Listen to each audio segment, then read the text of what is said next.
नमस्कार, मैं साक्षी गिरी और आप देख रहे हैं कमाल जिंदगी। आज हम बात करने वाले हैं एक ऐसे इंसान की जिसने इस धारणा को बदला है कि बौना व्यक्ति बस अपने ऊपर मजाक बनवाकर ही पैसे कमा सकता है और इस समाज में उसका कोई व्यक्तित्व नहीं होता। जी हाँ, मैं बात कर रही हूँ अब्दू रौज़िक की। इन्होंने अपना बौनापन अपने ऊपर हावी नहीं होने दिया और आज खूब नाम कमा रहे हैं।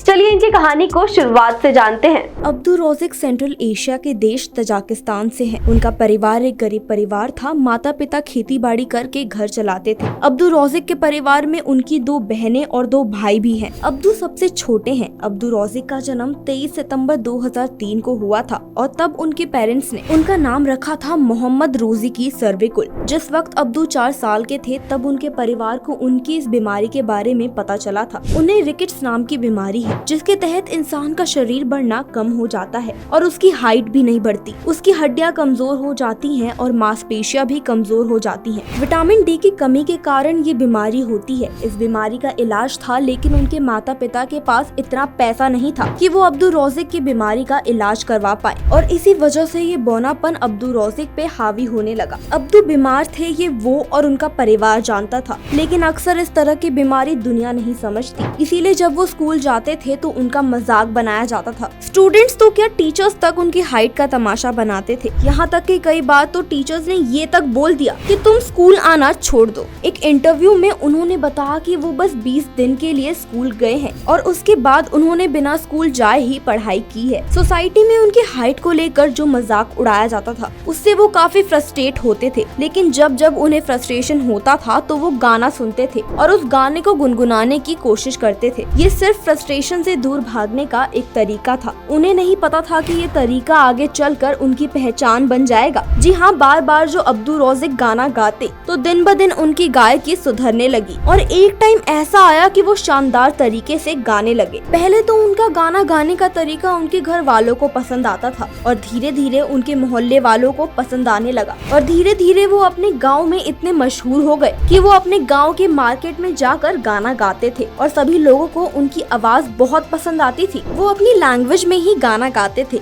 इसी दौरान एक यूट्यूबर जो एक रैपर है बोरॉन, उसने अब्दू रौज़िक का गाना सुना और उसे अब्दू का गाना इतना पसंद आया कि उन्होंने अब्दू के पेरेंट्स को रिक्वेस्ट किया कि आप इसे परमिशन दे, इसका सिंगिंग करियर आगे बढ़ सकता है और मैं इसे ग्रूम करूंगा, साथ ही इसका इलाज भी करवाऊंगा। फाइनली इनके परिवार वालों ने हाँ कर दिया और इसके बाद बोरॉन, जिन्हें म्यूजिक की पहचान है, उन्होंने अब्दू को साथ रख लिया। ना सिर्फ उन्होंने अब्दू की गायकी पे ध्यान दिया बल्कि उसकी फाइनेंशियल कंडीशन भी सुधारने की कोशिश की। उनके पेरेंट्स को फाइनेंशियली सपोर्ट किया और अब्दू की हाइट के लिए भी उनका ट्रीटमेंट करवाया, जिसके कारण उनकी हाइट 40 से 50 सेंटीमीटर बड़ी भी थी। खैर, इतनी सी हाइट से अब्दू को कोई फर्क नहीं पड़ा। अब्दू की उम्र सिर्फ 19 साल है और उनकी हाइट महज 3 फीट 1 इंच है। बोरॉन के साथ काम करते करते एक टाइम ऐसा आया कि वो अब्दू को अपने साथ दुबई लेकर गए, क्योंकि वहाँ म्यूजिक का बड़ा मार्केट था और वहाँ जाने के बाद तो जैसे अब्दू की लाइफ ही बदल गई। अब्दू के गाने लोगों को पसंद आने लगे। 2019 में अब्दू का एक गाना आया था, ओ ही दिल्ली जोर। ये गाना लोगों को बहुत पसंद आया